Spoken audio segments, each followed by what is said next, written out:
या देवी सर्वभूतेषु मां शक्तिरूपेण संस्थिता नमस्तस्यै नमस्तस्यै नमस्तस्यै नमो नमः। ओम दुर्गाय नमः। आप सभी को नवरात्रि के चौथे दिन की ढेर सारी शुभकामनाएं। आज की वीडियो में आप सुनेंगे नवरात्रि के चौथे दिन दुर्गा सप्तशती पाठ का 5वां, 6, 7वां, 8वां अध्याय। तो आप सभी लोग वीडियो में बने रहिएगा और वीडियो को पूरा जरूर देखिएगा। नवरात्रि के चौथे दिन माँ कुष्मांडा का पूजन किया जाता है। इस दिन जो भी भक्त माँ कुष्मांडा का पूजन करते हैं उन्हें धन और ऐश्वर्य की प्राप्ति होती है। आपको हमारे चैनल पर माँ कुष्मांडा की पूजन विधि और साथ ही कथा और आरती की वीडियो भी मिल जाएगी, आप लोग जाकर देख सकते हैं। तो चलिए आज के अध्याय प्रारंभ करते हैं। उससे पहले माँ भगवती का ध्यान करते हैं। बोलिए माँ अम्बे की जय। तो दुर्गा सप्तशती पाठ के 5वें अध्याय में देवताओं द्वारा देवी की स्तुति का वर्णन किया गया है। ऋषि कहते हैं, पूर्व काल में शुंभ और निशुंभ नामक असुरों ने अपने बल के घमंड में आकर शचीपति इंद्र के हाथ से तीनों लोकों का राज्य और यज्ञ भाग छीन लिए। वे ही दोनों सूर्य, चंद्रमा, कुबेर, यम और वरुण के अधिकार का भी उपयोग करने लगे। वायु और अग्नि का कार्य भी वे ही करने लगे। उन दोनों ने सब देवताओं को अपमानित, राज्य भ्रष्ट, पराजित तथा अधिकारहीन करके स्वर्ग से निकाल दिया। उन दोनों महान असुरों से तिरस्कृत देवताओं ने अपराजिता देवी का स्मरण किया और सोचा, जगदम्बा ने हम लोगों को वर दिया था कि आपत्ति काल में स्मरण करने पर मैं तुम्हारी सब आपत्तियों का तत्काल नाश कर दूंगी। यह विचार कर देवता गिरिराज हिमालय पर गए और वहां भगवती विष्णु माया की स्तुति करने लगे। देवता बोले, देवी को नमस्कार है, महादेवी शिवा को सर्वदा नमस्कार है, प्रकृति एवं भद्रा को प्रणाम है। हम लोग नियम पूर्वक जगदम्बा को नमस्कार करते हैं। रौद्रा को नमस्कार है, नित्या, गौरी एवं धात्री को बारंबार नमस्कार है। ज्योतिषामयी, चंद्र रूपिणी एवं सुख स्वरूपा देवी को सतत प्रणाम है। शरणागतों का कल्याण करने वाली बुद्धि एवं सिद्धि रूपा देवी को हम बारंबार नमस्कार करते हैं। नेत्री, राक्षसों की लक्ष्मी, राजाओं की लक्ष्मी तथा सवारी शिव पत्नी स्वरूपा आप जगदम्बा को बार बार नमस्कार है।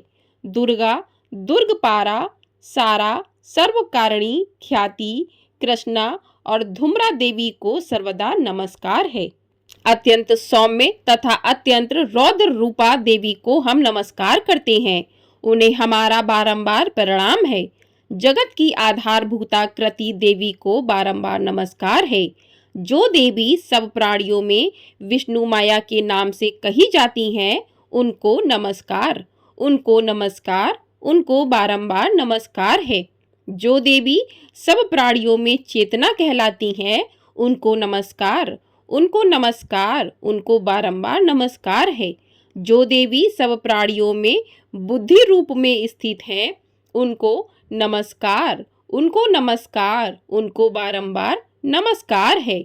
जो देवी सब प्राणियों में निद्रा रूप में स्थित हैं, उनको नमस्कार, उनको नमस्कार, उनको बारंबार नमस्कार है। जो देवी सब प्राणियों में क्षुधा रूप में स्थित हैं, उनको नमस्कार, उनको नमस्कार, उनको बारंबार नमस्कार है। जो देवी सब प्राणियों में छाया रूप से स्थित हैं, उनको नमस्कार है, उनको नमस्कार है, उनको बारंबार नमस्कार है। जो देवी सब प्राणियों में शक्ति रूप से स्थित हैं, उनको नमस्कार है, उनको नमस्कार है, उनको बारंबार नमस्कार है। जो देवी सब प्राणियों में तृष्णा रूप से स्थित हैं, उनको नमस्कार है, उनको नमस्कार है, उनको बारंबार नमस्कार है। जो देवी सब प्राणियों में शांति, क्षमा रूप से स्थित हैं, उनको नमस्कार है, उनको नमस्कार, उनको बारंबार नमस्कार है। जो देवी सब प्राणियों में जाति रूप से स्थित हैं, उनको नमस्कार है, उनको नमस्कार, उनको बारंबार नमस्कार है। जो देवी सब प्राणियों में लज्जा रूप में स्थित हैं, उनको नमस्कार है, उनको नमस्कार, उनको बारंबार नमस्कार है। जो देवी सब प्राणियों में शांति रूप में स्थित है, उनको नमस्कार है, उनको नमस्कार है, उनको बारंबार नमस्कार है। जो देवी सब प्राणियों में श्रद्धा रूप में स्थित हैं, उनको नमस्कार है, उनको नमस्कार, उनको बारंबार नमस्कार है। जो देवी सब प्राणियों में कांति रूप से स्थित है, उनको नमस्कार है, उनको नमस्कार, उनको बारंबार नमस्कार है। जो देवी सब प्राणियों में लक्ष्मी रूप में स्थित हैं, उनको नमस्कार है, उनको नमस्कार है, उनको बारंबार नमस्कार है। जो देवी सब प्राणियों में वृत्ति रूप से स्थित है, उनको नमस्कार है, उनको नमस्कार है, उनको बारंबार नमस्कार है। जो देवी सब प्राणियों में स्मृति रूप में स्थित हैं, उनको नमस्कार है, उनको नमस्कार है, उनको बारंबार नमस्कार। जो देवी सब प्राणियों में दया रूप से स्थित है, उनको नमस्कार है, उनको नमस्कार है, उनको बारंबार नमस्कार है। जो देवी सब प्राणियों में तुष्टि रूप में स्थित है, उनको नमस्कार है, उनको नमस्कार है, उनको बारंबार नमस्कार है। जो देवी सब प्राणियों में माता रूप में स्थित है, उनको नमस्कार है, उनको नमस्कार है, उनको बारंबार नमस्कार है। जो देवी सब प्राणियों में भ्रांति रूप में स्थित हैं, उनको नमस्कार है, उनको नमस्कार है, उनको बारंबार नमस्कार है। जो जीवों के इंद्रिय वर्ग की अधिष्ठात्री देवी एवं सब प्राणियों में सदा व्याप्त रहने वाली हैं, उन व्याप्ति देवी को बारंबार नमस्कार है।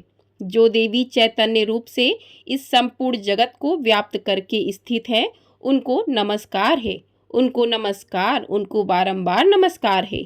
पूर्व काल में अपने अभिष्ट की प्राप्ति होने से देवताओं ने जिनकी स्तुति की तथा देवराज इंद्र ने बहुत दिनों तक जिनका सेवन किया, वह कल्याण की साधन भूता ईश्वरी हमारा कल्याण और मंगल करें तथा सारी आपत्तियों का नाश कर डालें।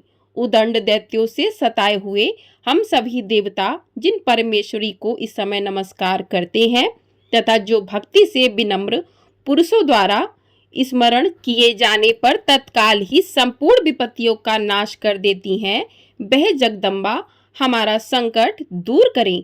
ऋषि कहते हैं, राजन, इस प्रकार जब देवता स्तुति कर रहे थे, उस समय पार्वती देवी गंगा जी के जल में स्नान करने के लिए वहां आईं। उन सुंदर भौं वाली भगवती ने देवताओं से पूछा, आप लोग यहाँ किसकी स्तुति करते हैं? तब उन्हीं के शरीर कोष से प्रकट हुई शिवा देवी बोली, शुंभ दैत्य से तिरस्कृत और युद्ध में निशुंभ से पराजित हो यहाँ एकत्रित हुए ये समस्त देवता यह मेरी ही स्तुति कर रहे हैं। पार्वती जी के शरीर कोष से अंबिका का प्रादुर्भाव हुआ था, इसलिए वे समस्त लोकों में कौशिकी कही जाती हैं। कौशिकी के प्रकट होने के बाद पार्वती जी का शरीर काले रंग का हो गया, अतः वे हिमालय पर रहने वाली कालिका देवी के नाम से विख्यात हुईं। तदंतर शुंभ और निशुंभ के भृत्य चंडमुंड वहां आए और उन्होंने परम मनोहर रूप धारण करने वाली अंबिका देवी को देखा। फिर वे शुंभ के पास जाकर बोले, महाराज, एक अत्यंत मनोहर स्त्री है जो अपनी दिव्य कांति से हिमालय को प्रकाशित कर रही है। वैसा उत्तम रूप कहीं किसी ने भी नहीं देखा होगा। असुरेश्वर, पता लगाइए वह देवी कौन है और उसे ले लीजिए। स्त्रियों में तो वह रत्न है, उसका प्रत्येक अंग बहुत ही सुंदर है तथा वह अपने श्री अंगों की प्रभा से संपूर्ण दिशाओं में प्रकाश फैला रही है। दैत्यराज, अभी वह हिमालय पर ही मौजूद है, आप उसे देख सकते हैं। प्रभो, तीनों लोकों में मणि, हाथी और घोड़ों आदि जितने भी रत्न हैं, वे सब इस समय आपके घर में शोभा पाते हैं। हाथियों में रत्नभूत ऐरावत, यह पारिजात का वृक्ष और यह उच्च श्रवा घोड़ा, यह सब आपने इंद्र से ले लिया है। हंसों से जुता हुआ यह विमान भी आपके आंगन में शोभा पाता है। यह रत्नभूत अद्भुत विमान जो पहले ब्रह्मा जी के पास था, अब आपके यहाँ लाया गया है। यह महापंद नामक निधि आप कुबेर जी से छीन लाए हैं। समुद्र ने भी आपको किंजलकिनी नाम की माला भेंट की थी, जो केसरों से सुशोभित है और जिसके कमल अभी कुमलाते नहीं हैं। स्वर्ण की वर्षा करने वाला वरुण का छत्र भी आपके घर में शोभा पाता है तथा यह श्रेष्ठ रथ जो पहले प्रजापति के अधिकार में था, अब आपके पास मौजूद है। दैत्येश्वर मृत्यु की उत्तराखंडिता नाम वाली शक्ति भी आपने छीन ली है तथा वरुण का पाश और समुद्र में होने वाले सब प्रकार के रत्न आपके भाई निशुंभ के अधिकार में हैं। अग्नि ने भी स्वतः शुद्ध किए हुए 2 वस्त्र आपकी सेवा में अर्पित किए हैं। दैत्यराज, इस प्रकार सभी रत्न आपने एकत्र कर लिए हैं, फिर जो यह स्त्रियों में रत्न रूप कल्याणमयी देवी हैं, इसे आप क्यों नहीं अपने अधिकार में कर लेते? ऋषि कहते हैं, चंडमुंड का यह वचन सुनकर शुंभ ने महादैत्य सुग्रीव को दूत बनाकर देवी के पास भेजा और कहा, तुम मेरी आज्ञा से उसके सामने ये बातें कहना और ऐसा उपाय करना जिससे प्रसन्न होकर वह शीघ्र ही यहाँ आ जाए। वह दूत पर्वत के अत्यंत रमणीय प्रदेश में जहाँ देवी मौजूद थी गया और मधुरवाणी में कोमल वचन बोला। दूत बोला, देवी, दैत्यराज शुंभ इस समय तीनों लोकों के परमेश्वर हैं। मैं उन्हीं का भेजा हुआ दूत हूँ और यहाँ तुम्हारे ही पास आया हूँ। उनकी आज्ञा सदा सब देवता एक स्वर में मानते हैं, कोई उनका उल्लंघन नहीं कर सकता। वे संपूर्ण देवताओं को परास्त कर चुके हैं। उन्होंने तुम्हारे लिए जो संदेश दिया है उसे सुनो। संपूर्ण त्रिलोकी मेरे अधिकार में है। देवता भी मेरी आज्ञा के अधीन चलते हैं। संपूर्ण यज्ञों के भागों को मैं ही पृथक पृथक भोगता हूँ। तीनों लोकों में जितने भी श्रेष्ठ रत्न हैं, वे सब मेरे अधिकार में हैं। देवराज इंद्र का वाहन ऐरावत, जो हाथियों में रत्न के समान है, मैंने छीन लिया है। क्षीर सागर का मंथन करने से जो अश्व रत्न उच्च श्रवा प्रकट हुआ था, उसे देवताओं ने मेरे पैरों पर पकड़कर समर्पित किया है। सुंदरी, उनके सिवा और भी जितने रत्नभूत पदार्थ देवताओं, गंधर्वों और नागों के पास थे, वे सब मेरे ही पास आ गए हैं। देवी, हम लोग तुम्हें संसार की स्त्रियों में रत्न मानते हैं, अतः तुम हमारे पास आ जाओ, क्योंकि रत्नों का उपभोग करने वाले हम ही हैं। चंचल कटाक्षों वाली सुंदरी, तुम मेरी या मेरे भाई पराक्रमी निशुंभ की सेवा में आ जाओ, क्योंकि तुम रत्न स्वरूपा हो। मेरा वरण करने से तुम्हें तुलना रहित महान ऐश्वर्य की प्राप्ति होगी। अपनी बुद्धि से यह विचार कर तुम मेरी पत्नी बन जाओ।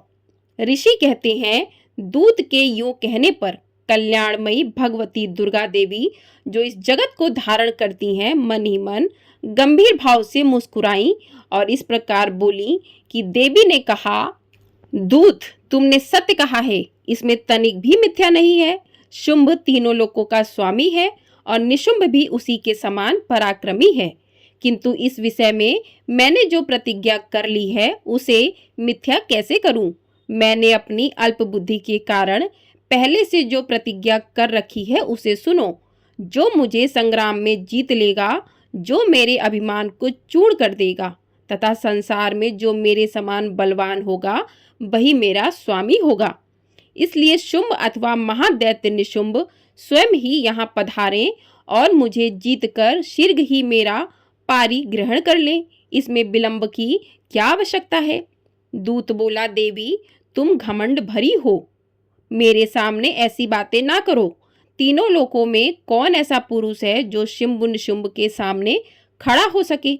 देवी, अन्य दैत्यों के सामने भी सारे देवता युद्ध में नहीं ठहर सकते, फिर तुम अकेली स्त्री होकर कैसे ठहर सकती हो? जिन शुंभ आदि दैत्यों के सामने इंद्र आदि सभी देवता भी युद्ध में खड़े नहीं हुए, उनके सामने तुम स्त्री होकर कैसे जाओगी? इसलिए तुम मेरे ही कहने से शुंभ निशुंभ के पास चली चलो। ऐसा करने से तुम्हारे गौरव की रक्षा होगी, अन्यथा जब वे केस पकड़कर घसीटेंगे तब तुम्हें अपनी प्रतिष्ठा खोकर जाना पड़ेगा। देवी ने कहा, तुम्हारा कहना ठीक है। शुंभ बलवान है और निशुंभ भी बड़े पराक्रमी हैं, किंतु क्या करूं? मैंने पहले बिना सोचे समझे प्रतिज्ञा कर ली है। अतः अब तुम जाओ। मैंने तुमसे जो कुछ कहा है वह सब दैत्यराज से आदर पूर्वक कहना, फिर वे जो उचित जान पड़े सो करें। इस प्रकार श्री मार्कंडे पुराण में सावर्णिक मनवंतर की कथा के अंतर्गत देवी महात्म्य में देवी दूत संवाद नामक 5वां अध्याय पूरा हुआ। बोलिए माँ भवानी जगदम्बा की जय। आइए अब सुनते हैं 6वां अध्याय। दुर्गा सप्तशती पाठ के 6वें अध्याय में धूम्रलोचन वध का वर्णन किया गया है। ऋषि कहते हैं देवी का यह कथन सुनकर दूत को बड़ा आमर्ष हुआ और उसने दैत्यराज के पास जाकर सब समाचार विस्तार पूर्वक कह सुनाया। दूत के उस वचन को सुनकर दैत्यराज कुपित हो उठा और दैत्य सेनापति धूम्रलोचन से बोला, धूम्रलोचन तुम शीघ्र अपनी सेना साथ लेकर जाओ और उस दुष्टा के केस पकड़कर घसीटते हुए उसे बलपूर्वक यहाँ ले आओ। उसकी रक्षा करने के लिए यदि कोई दूसरा खड़ा हो तो वह देवता, यक्ष अथवा गंधर्व ही क्यों न हो, उसे अवश्य मार डालना। ऋषि कहते हैं शुंभ के इस प्रकार आज्ञा देने पर वह धूम्रलोचन दैत्य 60,000 असुरों की सेना को साथ लेकर वहां से तुरंत चल दिया। वहां पहुंचकर उसने हिमालय पर रहने वाली देवी को देखा और ललकार कर कहा, अरे तू शुंभ निशुंभ के पास चल। यदि इस समय प्रसन्नता पूर्वक मेरे स्वामी के समीप नहीं चलेगी तो मैं बलपूर्वक झोटा पकड़कर घसीटते हुए तुझे ले चलूंगा। देवी बोली, तुम्हें दैत्यों के राजा ने भेजा है। तुम स्वयं भी बलवान हो और तुम्हारे साथ विशाल सेना भी है। ऐसी दशा में यदि मुझे बलपूर्वक ले चलोगे तो मैं तुम्हारा क्या कर सकती हूँ। ऋषि कहते हैं देवी के यूं कहने पर असुर धूम्रलोचन उनकी ओर दौड़ा। तब अंबिका ने हूँ शब्द के उच्चारण मात्र से उसे भस्म कर दिया। फिर तो क्रोध में भरी हुई दैत्यों की विशाल सेना और अंबिका ने एक दूसरे पर तीखे सैकड़ों शक्तियों तथा फरसों की वर्षा आरंभ की। इतने में ही देवी का वाहन सिंह क्रोध में भरकर भयंकर गर्जना करके गर्दन के बालों को हिलाता हुआ असुरों की सेना में कूद पड़ा। उसने कुछ दैत्यों को पंजों की मार से, कितनों को अपने जबड़ों से और कितने ही महादैत्यों को पटक कर ओठ की दाढ़ों से घायल करके मार डाला। उस सिंह ने अपने नखों से कितनों के पेट फाड़ डाले और थप्पड़ मारकर कितनों के सिर धड़ से अलग कर दिए। कितनों की भुजाएं और मस्तक काट डाले तथा अपनी गर्दन के बाल हिलाते हुए उसने दूसरे दैत्यों के पेट फाड़कर उनका रक्त चूस लिया। अत्यंत क्रोध में भरे हुए देवी के वाहन उस महाबली सिंह ने क्षण भर में ही असुरों की सारी सेना का संहार कर डाला। शुंभ ने जब सुना कि देवी ने धूम्रलोचन असुर को मार डाला तथा उसके सिंह ने सारी सेना का सफाया कर डाला, तब उसे दैत्यराज को बड़ा क्रोध हुआ। उसका ओठ कांपने लगा। उसने चंड और मुंड नामक 2 महादैत्यों को आज्ञा दी, हे चंड और हे मुंड, तुम लोग बहुत बड़ी सेना लेकर वहां जाओ। उस देवी के झोटे पकड़कर अथवा उसे बांधकर शीघ्र यहाँ ले आओ। यदि इस प्रकार उसको लाने में संदेह हो तो युद्ध में सब प्रकार के अस्त्र शस्त्रों तथा समस्त आसुरी सेना का प्रयोग करके उसकी हत्या कर डालना। उस दुष्ट की हत्या होने तथा सिंह के भी मारे जाने पर उस अंबिका को बांधकर साथ ले शीघ्र ही लौट आना। इस प्रकार श्री मार्कंडेय पुराण में सावर्णिक मनवंतर की कथा के अंतर्गत देवी महात्म्य में धूम्रलोचन वध नामक 6वां अध्याय पूर्ण हुआ। बोलिए माँ भवानी जगदम्बा की जय। अब शुरू करते हैं दुर्गा सप्तशती पाठ का 7वां अध्याय। इसमें चंड और मुंड के वध का वर्णन किया गया है। ऋषि कहते हैं तदंतर शुंभ की आज्ञा पाकर वे चंड मुंड आदि दैत्य चतुरंगड़ी सेना के साथ अस्त्र शस्त्रों से सुसज्जित हो चल दिए। फिर गिरिराज हिमालय के स्वर्ण में ऊंचे शिखर पर पहुंचकर उन्होंने सिंह पर बैठी देवी को देखा। वे मंद मंद मुस्कुरा रही थीं।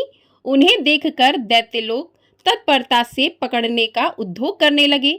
किसी ने धनुष तान लिया तो किसी ने तलवार संभाली और कुछ लोग देवी के पास आकर खड़े हो गए। तब अंबिका ने उन शत्रुओं के प्रति बड़ा क्रोध किया।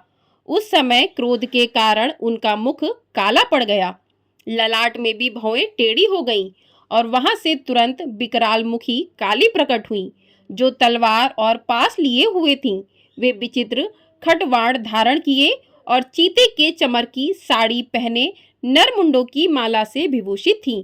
उनके शरीर का मांस सूख गया था, केवल हड्डियों का ढांचा था, जिससे वे अत्यंत भयंकर जान पड़ती थीं। उनका मुख बहुत विशाल था, जीभ लपलपाने के कारण वे और भी डरावनी प्रतीत हो रही थीं।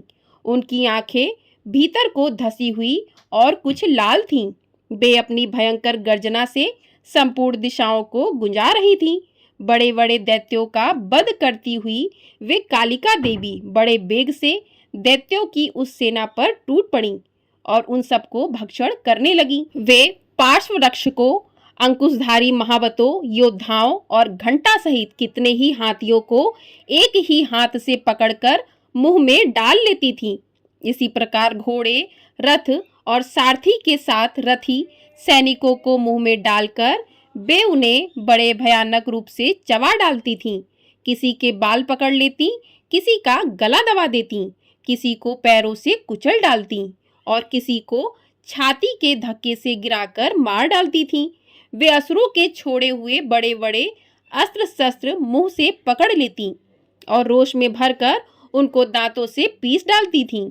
काली ने बलवान एवं दुरात्मा दैत्यों की वह सारी सेना रौंद डाली, खा डाली और कितनों को मार भगाया।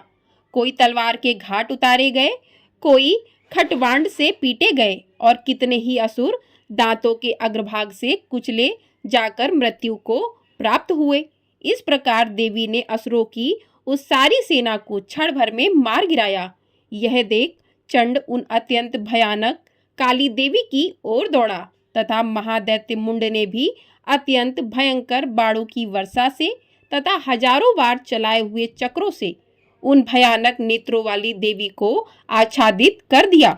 वे अनेकों चक्र देवी के मुख में समाते हुए ऐसे जान पड़े मानो सूर्य के बहुतेरे मंडल बादलों के उदर में प्रवेश कर रहे हों। तब भयंकर गर्जना करने वाली काली ने अत्यंत रोष में भरकर विकट अट्टहास किया। उस समय उनके विकराल बदन के भीतर कठिनता से देखे जा सकने वाले दांतों की प्रभा से वे अत्यंत उज्जवल दिखाई देती थीं। देवी ने बहुत बड़ी तलवार हाथ में ले हाँ का उच्चारण करके चंड पर धावा किया और उसके केस पकड़कर उसी तलवार से उसका मस्तक काट डाला। चंड को मारा गया देखकर मुंड भी देवी की ओर दौड़ा। तब देवी ने रोष में भरकर उसे भी तलवार से घायल करके धरती पर सुला दिया।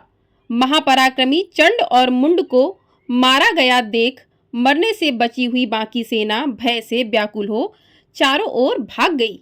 तदंतर काली ने चंड और मुंड का मस्तक हाथ में ले चंडिका के पास जाकर प्रचंड अट्टहास करते हुए कहा, देवी, मैंने चंड और मुंड नामक इन दो महापशुओं को तुम्हें भेंट किया है।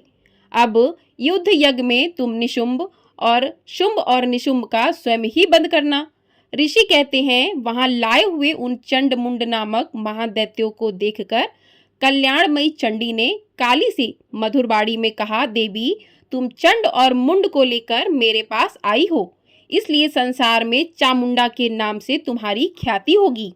इस प्रकार श्री मार्कंडेय पुराण में सांवर्णिक मनवंतर की कथा के अंतर्गत देवी महात्म्य में चंड मुंड वध नामक 7वां अध्याय पूर्ण हुआ।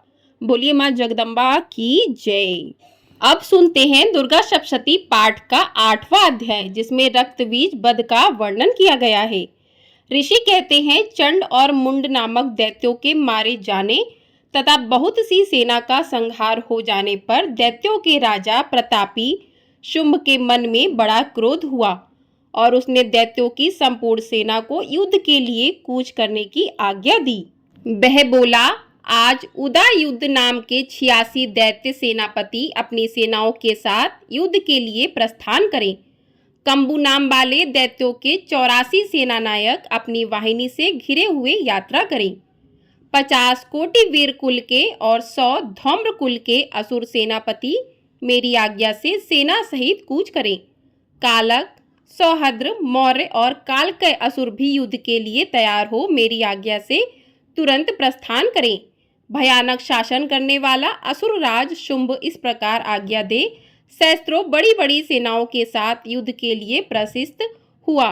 उसकी अत्यंत भयंकर सेना आती देख चंडिका ने अपने धनुष की टंकार से पृथ्वी और आकाश के बीच का भाग गुंजा दिया।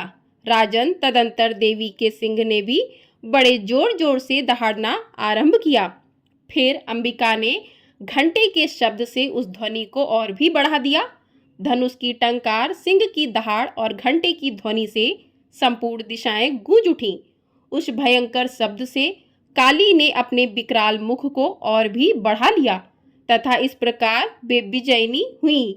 उस तुमुल नाद को सुनकर दैत्यों की सेनाओं ने चारों ओर से आकर चंडिका देवी, सिंह तथा काली देवी को क्रोधपूर्वक घेर लिया। राजन, इसी बीच में असुरों के विनाश तथा देवताओं के अभ्युदय के लिए ब्रह्मा, शिव, कार्तिकेय, विष्णु तथा इंद्र आदि देवों की शक्तियां, जो अत्यंत पराक्रम और बल से संपन्न थीं, उनके शरीर से निकलकर उन्हीं के रूप में चंडिका देवी के पास गईं। जिस देवता का जैसा रूप, जैसी वेशभूषा और जैसा वाहन है, ठीक वैसे ही साधनों से संपन्न हो उसकी शक्ति असुरों से युद्ध करने के लिए आई। सबसे पहले हंस युक्त विमान पर बैठी हुई अक्ष सूत्र और कमंडलू से सुशोभित ब्रह्मा जी की शक्ति उपस्थित हुई, जिसे ब्रह्माणी कहते हैं। महादेव जी की शक्ति वृषभ पर आरूढ़ हो, हाथों में श्रेष्ठ त्रिशूल धारण किए, महानाग का कंकड़ पहने, मस्तक में चंद्र रेखा से विभूषित हो वहां आ पहुंची। कार्तिकेय जी की शक्ति रूपा जगदम्बिका उन्हीं का रूप धारण किए श्रेष्ठ मयूर पर आरूढ़ हो, हाथ में शक्ति लिए दैत्यों से युद्ध करने के लिए आई। इसी प्रकार भगवान विष्णु की शक्ति गरुड़ पर विराजमान हो, शंख, चक्र, गदा, सांग, धनुष तथा खंडक हाथ में लिए वहां आई। अनुपम यज्ञ बारहा का रूप धारण करने वाली श्री हरि की जो शक्ति है, वह भी 12 शरीर धारण करके वहां उपस्थित हुई। नारसिंगी शक्ति भी नरसिंह के समान शरीर धारण करके वहां आई। उसकी गर्दन के बालों के झटके से आकाश के तारे बिखरे पड़ते थे। इसी प्रकार इंद्र की शक्ति वज्र हाथ में लिए गजराज ऐरावत पर बैठकर आई। उसके भी सहस्त्र नेत्र थे। इंद्र का जैसा रूप है वैसा ही उसका भी था। तदंतर उन देव शक्तियों से घिरे हुए महादेव जी ने चंडिका से कहा, मेरी प्रसन्नता के लिए तुम शीघ्र ही इन असुरों का संहार करो। तब देवी के शरीर से अत्यंत भयानक और परम उग्र चंडिका शक्ति प्रकट हुई, जो सैकड़ों गीधड़ियों की भांति आवाज करने वाली थी। उस अपराजिता देवी ने धूमिल जटा वाले महादेव जी से कहा, भगवान, आप शुंभ निशुंभ के पास दूत बनकर जाइए और उन अत्यंत गविले दानव शुंभ अथवा निशुंभ दोनों से कहिए, साथ ही उनके अतिरिक्त भी जो दानव युद्ध के लिए वहां उपस्थित हों, उनको भी यह संदेश दीजिए, दैत्यों, यदि तुम जीवित रहना चाहते हो तो पाताल को लौट जाओ। इंद्र को त्रिलोकी का राज्य मिल जाए और देवता यज्ञ भाग का उपभोग करें। यदि बल के घमंड में आकर तुम युद्ध की अभिलाषा रखते हो तो आओ। मेरी शिवाय योगिनियां तुम्हारे कच्चे मांस से तृप्त हो। चूंकि उस देवी ने भगवान शिव को दूत के कार्य में नियुक्त किया था, इसलिए वह शिवदूती के नाम से संसार में विख्यात हुई। वे महादैत्य भी भगवान शिव के मुंह से देवी के वचन सुनकर क्रोध में भर गए और जहां कात्यायनी विराजमान थीं, उस ओर बढ़े। तदंतर वे दैत्य आमर्ष में भरकर पहले ही देवी के ऊपर बाण, शक्ति और सृष्टि आदि अस्त्रों की वृष्टि करने लगे। तब देवी ने भी खेल खेल में ही धनुष की टंकार की और उससे छोड़े हुए बड़े बड़े बाणों द्वारा दैत्यों के चलाए हुए बाण, शूल, शक्ति और फरसों को काट डाला। फिर काली उनके आगे होकर शत्रुओं को शूल के प्रहार से विदीर्ण करने लगीं और खटवांड से उनका कचूमर निकालती हुई रणभूमि में विचरने लगीं। ब्राह्मणी भी जिस जिस ओर दौड़ती, उसी ओर अपने कमंडलू का जल छिड़ककर शत्रुओं के ओज और पराक्रम को नष्ट कर देती थी। महेश्वरी ने त्रिशूल से तथा वैष्णवी ने चक्र से और अत्यंत क्रोध में भरी हुई कुमार कार्तिकेय की शक्ति ने शक्ति से दैत्यों का संहार आरंभ किया। इंद्र शक्ति के वज्र प्रहार से विदीर्ण हो सैकड़ों दैत्य दानव रक्त की धारा बहाते हुए पृथ्वी पर सो गए। बाहराई शक्ति ने कितनों को अपनी थूथन की मार से नष्ट किया। दाढ़ों के अग्रभाग से कितनों की छाती भेद डाली तथा कितने ही दैत्य उसके चक्र की चोट से विदीर्ण होकर गिर पड़े। नारसिंही भी दूसरे दूसरे महादैत्यों को अपने नखों से विदीर्ण करके खाती और सिंहनाद से दिशाओं एवं आकाश को गुंजाती हुई युद्ध क्षेत्र में विचरने लगी। कितने ही असुर शिवदूती के प्रचंड अट्टहास से अत्यंत भयभीत हो पृथ्वी पर गिर पड़े और गिरने पर उन्हें शिवदूती ने उस समय अपना ग्रास बना लिया। इस प्रकार क्रोध में भरे हुए मातृगणों को नाना प्रकार के उपायों से बड़े बड़े असुरों का मर्दन करते देख दैत्य सैनिक भाग खड़े हुए। मातृगणों से पीड़ित दैत्यों को युद्ध में भागते देख रक्तबीज नामक महादैत्य क्रोध में भरकर युद्ध करने के लिए आया। उसके शरीर से जब रक्त की बूंद पृथ्वी पर गिरती तब उसी के समान शक्तिशाली एक दूसरा महादैत्य पृथ्वी पर पैदा हो जाता। महासुर रक्तबीज हाथ में गदा लेकर इंद्र शक्ति के साथ युद्ध करने लगा। तब ऐन्द्री ने अपने वज्र से रक्तबीज को मारा। वज्र से घायल होने पर उसके शरीर से बहुत सा रक्त चूने लगा और उसी के समान रूप तथा पराक्रम वाले योद्धा उत्पन्न होने लगे। उसके शरीर से रक्त की जितनी बूंदें गिरी उतने ही पुरुष उत्पन्न हो गए। वे सब रक्तबीज के समान ही वीरवान, बलवान तथा पराक्रमी थे। वे रक्त से उत्पन्न होने वाले पुरुष भी अत्यंत भयंकर अस्त्र शस्त्रों का प्रहार करते हुए वहां मातृगणों के साथ घोर युद्ध करने लगे। पुनः वज्र के प्रहार से जब उसका मस्तक घायल हुआ तब रक्त बहने लगा और उससे हजारों पुरुष उत्पन्न हो गए। वैष्णवी ने युद्ध में रक्तबीज पर चक्र का प्रहार किया तथा ऐन्द्री ने उस पर दैत्य सेनापति को गदा से चोट पहुंचाई।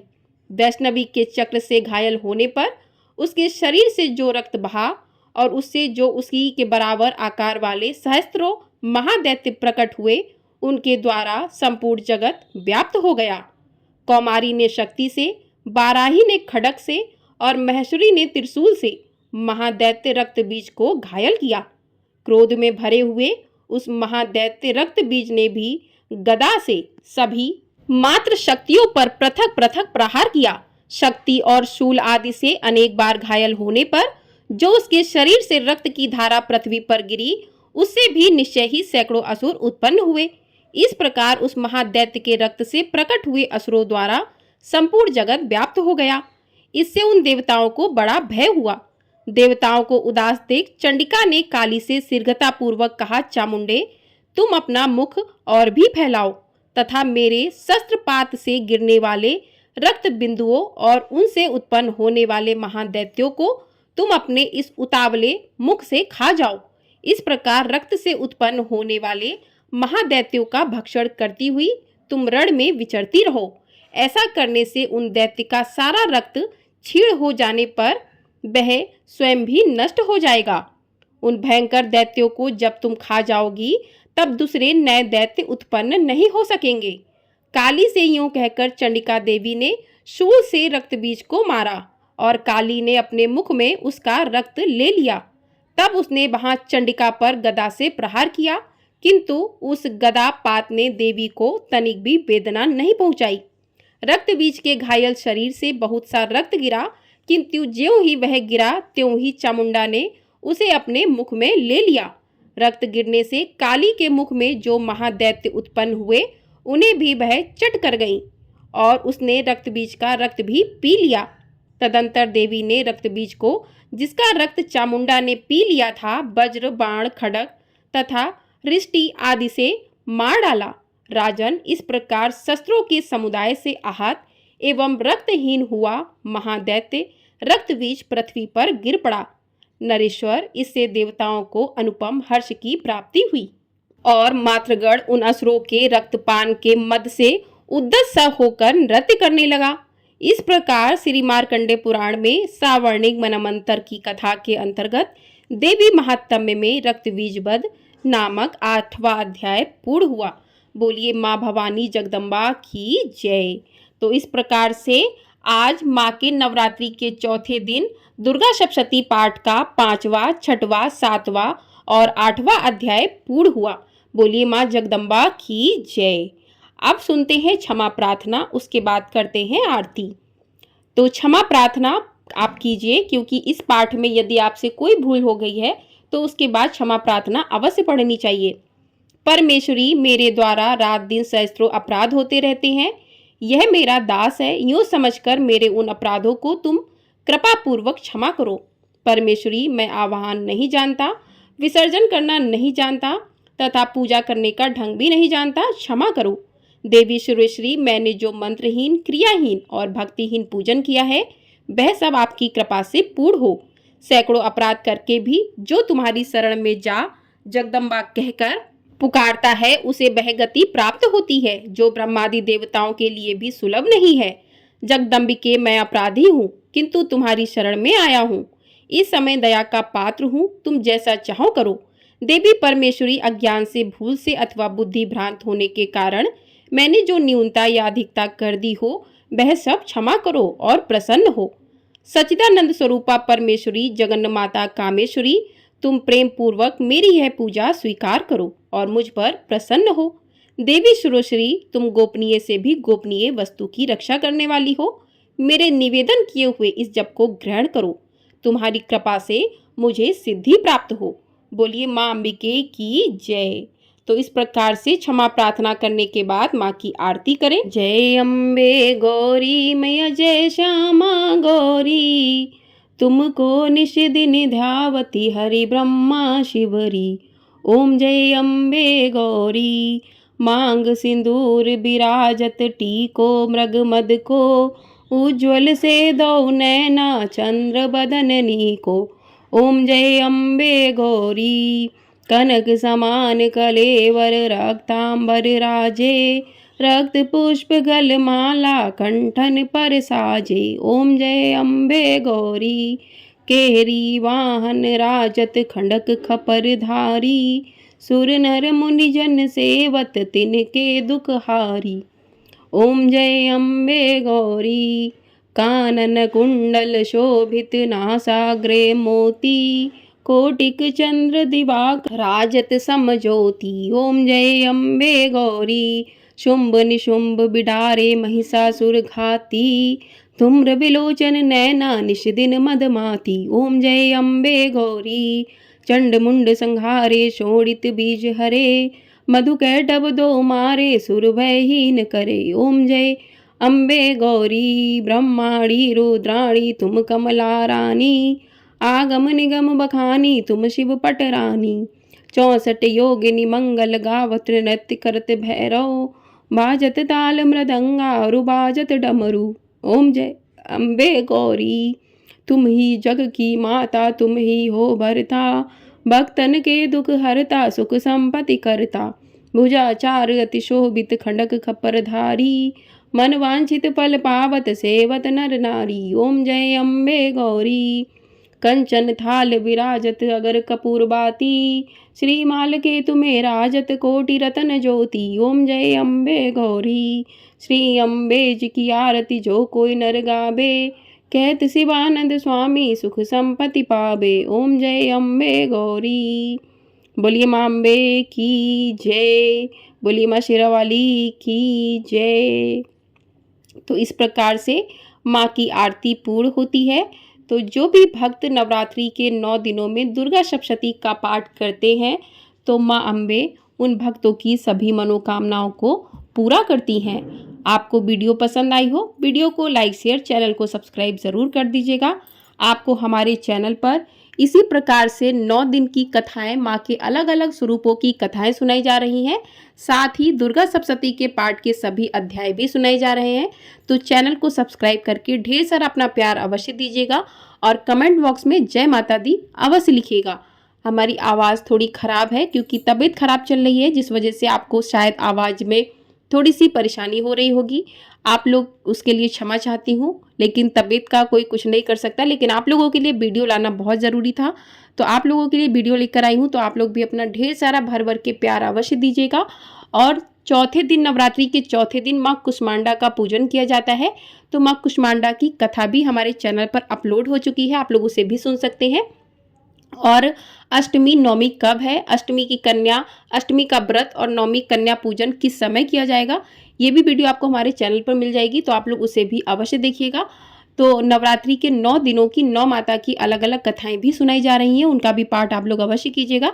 यदि ये पाठ आप लोग सुबह के समय नहीं कर सकते हैं, तो आप इन्हें शाम के समय सुन सकते हैं, किसी भी समय आप इनको शुद्ध अवस्था में कर सकते हैं। यदि आप पुस्तक लेकर पढ़ते हैं, दुर्गा सप्तशती पाठ करते हैं, तो आपको विशेष नियमों के साथ ही करना चाहिए। तो उसके लिए आप लोग मेरा जो पहला अध्याय है उसको देख सकते हो, उसमें सारे नियम बताए गए हैं।